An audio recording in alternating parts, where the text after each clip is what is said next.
Lo prometido es deuda. Aquí estamos con Manny Díaz, representante estatal. Muchas gracias por venir. ¿Distrito? 103. 103 y Fructuoso, que está aquí conmigo. Ah, mira, tiene espejuelos. Ok, vamos a hablar un poquito. La gente está muy preocupada desde hace tiempo por la expansión del Medicaid. Tengo entendido que Risco de hace 2 años había dicho que sí a los fondos federales, que después de 2 años tienen que ser asumidos por el Estado. Y después entonces fueron a la Cámara y finalmente entonces dijo que no. ¿Qué está pasando con esto y cómo afecta a las personas que se benefician del Medicaid? Bueno, este año, esta sesión que pasó ahora, al principio del año, la Cámara de Representantes, donde yo sirvo, votamos que no a aceptar los fondos. Y cuando se dice aceptar los fondos, no es la verdad de lo que es aceptar el programa, la expansión de Medicaid a personas que no se saben si están cubiertas ya por otro seguro o no. Yo creo que es un poquito una decepción decir que que era un programa de expansión porque no se sabe cuántas personas son cubiertas. Y para aclarar al público... había otro plan que ya existía, que si se hubiera aceptado, estas personas se hubieran quedado sin seguro, que era un seguro mejor. Casi 300,000 personas que ya recibían subsidios bajo el plan de seguro federal hubieran perdido ese subsidio y hubieran caído en el Medicaid, que todos sabemos que es un plan de último recurso. Ahora, este costo lo hubiera dado el gobierno federal 2 años y después el Estado tenía que asumirlo. Bueno, y el costo lo hubiera cubierto hasta cierto punto el gobierno federal los primeros 2 años. 80%. Pero lo que hemos encontrado es que los estados que han hecho esta expansión ya han volado el presupuesto de lo que pensaban que iban a tener que poner para este programa y no está funcionando. Simplemente no está reduciendo el número de visitas al salón de emergencia. Las personas siguen yendo al salón de emergencia. Entonces tenemos que buscar soluciones de bajar el costo. ¿Cómo afecta a esas personas que se hubieran beneficiado con la expansión del Medicaid? Las personas que se hubieran beneficiado con la expansión de Medicaid simplemente son personas adultas de edad de trabajo que no tienen niños, que no se sabe en este momento si tienen seguro o no tienen seguro. O sea que es una decepción decir que íbamos a cubrir una persona. ¿Por qué el Obamacare? Esto es una expansión del Obamacare que el gobierno federal le pide al Estado para cubrir un hueco. O sea, el gobierno federal... se quedó sin cobertura. Y del Medicaid. Al resultado de esto no afectó al Medicaid. Cualquier persona que tuviera bajo Medicaid, como lo decía, el Medicaid que existe en estos momentos no perdió nada. Simplemente era la expansión. La expansión no del programa, sino de la cobertura a otras personas. Quiero aclarar que no, una persona que tenga el Medicaid en estos momentos no perdió nada. La expansión. La expansión a otras personas, no a las personas corrientemente no lo perdieron, pero la Cámara votó que no finalmente. La Cámara votó que no y el razonamiento es muy fácil. Es un programa roto que no funciona. ¿Cómo vamos a hacer una expansión de programa roto que no funciona? Y encima de eso... ¿El Medicaid o el Obamacare? El Medicaid bajo Obamacare. Porque el Medicaid está roto, María, porque el Medicaid se está usando en una manera que no es adecuada. El Medicaid está supuesto a ser un seguro de último recurso y no está supuesto a ser el plan común y corriente de una persona. Entonces, o sea, que pagan justo por pecadores. Ahora, en Florida también, hace 2 semanas, hubo un problema muy grande porque se van a quedar, según cifras que yo leí, más de 1,000 niños bajo Kids Care sin seguro. ¿Qué pasó ahí? Bueno, eso es un tema completamente aparte. Quiero aclarar que no, porque el público se confunda algunas veces. Estamos hablando de cobertura de niños que son residentes del Estado. Y cuando estamos hablando de residentes del Estado, no estamos hablando de migración. Estamos hablando, pueden ser personas que hayan venido de otro estado a la Florida. Que vivan en Florida. Que viven en la Florida ahora. Hay un requisito de tiempo que esas personas tienen que estar ahí para calificar para ese plan. Y acuérdate que eso es un seguro de bajos recursos para que los niños en el estado de la Florida estén cubiertos. Los niños en el estado de la Florida que son residentes en estos momentos todos están cubiertos.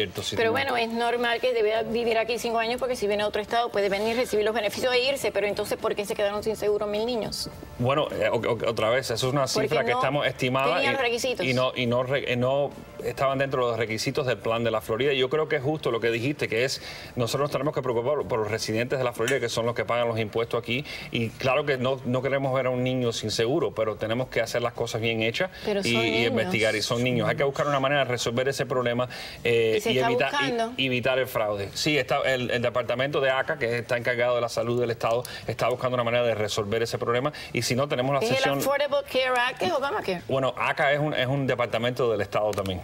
Es otro. El Healthcare Agency. Tiene las mismas siglas. Ok. Yo tengo una pregunta para usted con relación a la lotería. ¿Cómo no? Inicialmente el dinero de la lotería era para la educación pública. ¿Por qué razón se le da el dinero ese también a las escuelas charter?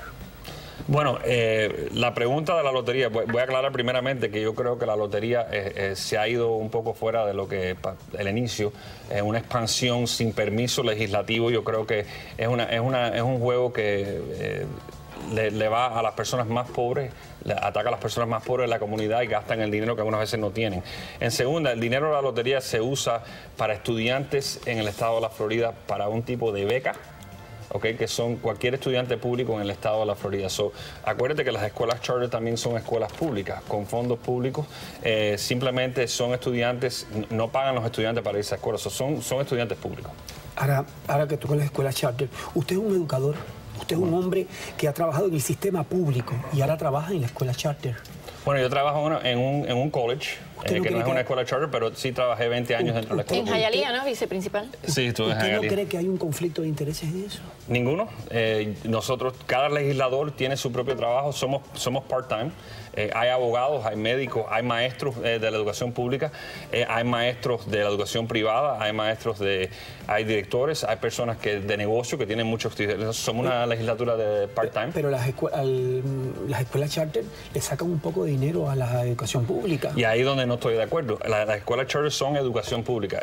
El estudiante que vaya a una escuela charter no paga nada. Inclusive una escuela charter recibe solamente el 75% de los fondos que recibe una escuela regular. Pero los privados sí se benefician, ¿no? Los privados. No, los privados no entran ahí. ¿No? No.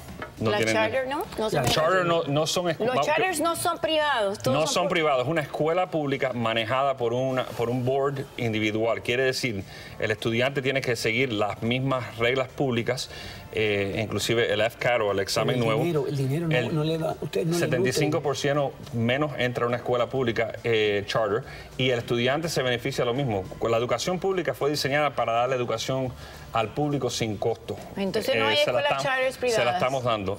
Son privadas en el sentido de que es un board aparte. Un board aparte, pero no son privadas en sea que son no caricativas. Ya entiendo, pero son non-profit. Okay. Vamos a pasar a los seguros de casas. Tengo entendido que se pasó una ley o se está tratando de pasar para que no haya tanto fraude. Ayer tuvimos un segmento donde nos explicaban los aseguradores que hay mucho fraude y por eso entonces siguen incrementando. Sigue habiendo un problema con Citizens.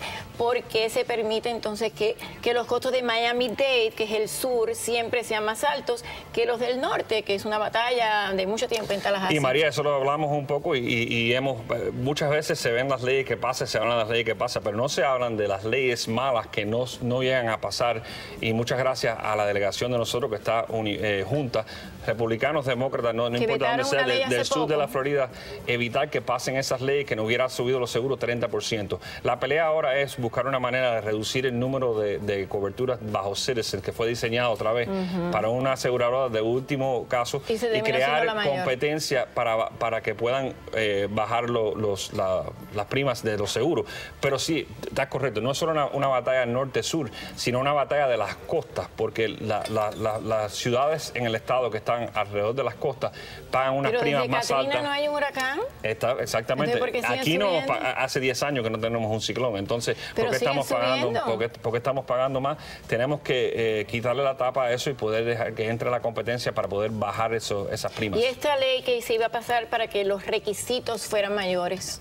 Bueno, los requisitos mayores desafortunadamente también somos el líder en fraude en el área de nosotros del sur de Florida y eso también sube las primas, pero hay que eliminar este problema de dos maneras. Primeramente hay que eliminar el fraude cuando se pueda y la segunda parte es poder reducir el número de pólizas cubiertas por Citizens, porque lo que las personas no saben es que si pasa un ciclón y no cubre el dinero que hay en Citizens, nos toca a nosotros. Ok, pero mi pregunta, Citizens fue creada para que entonces hubiera un poquito más de equidad, sin embargo ha sido todo lo contrario, se convirtió casi en la mayoritaria y si pasa un huracán entonces se queda sin plata. Bueno, Citizens fue creado como... Ese no fue el objetivo de Citizens. Citizens fue creado como aseguradora de último caso, pero no para dar equilibrio al mercado. Lo que pasó pero fue... Pero ya no eliminó la competencia. Eliminó la competencia. Hay que quitarle el problema es que hay una protección en Citizens que primero, si le levantamos esa protección, los primeros que nos hace daño a los precios las primas son a nosotros aquí en el sur de la Florida. ¿Por qué ustedes como legisladores no permiten que entre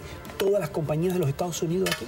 Dejamos que entren todas las compañías de los Estados Unidos. El problema es que no quieren asegurar casas donde tienen que competir con Citizens, porque Citizens artificialmente está por debajo tienen que estar por debajo del precio del mercado.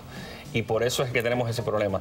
Cuando el público entienda que tenemos que quitarle la tapa a Citizens y poder sacar muchas de las pólizas de Citizens, dárselas a las compañías privadas para que cubran. Cuando el mercado haga equilibrio, entonces los precios comienzan a bajar. La FPL.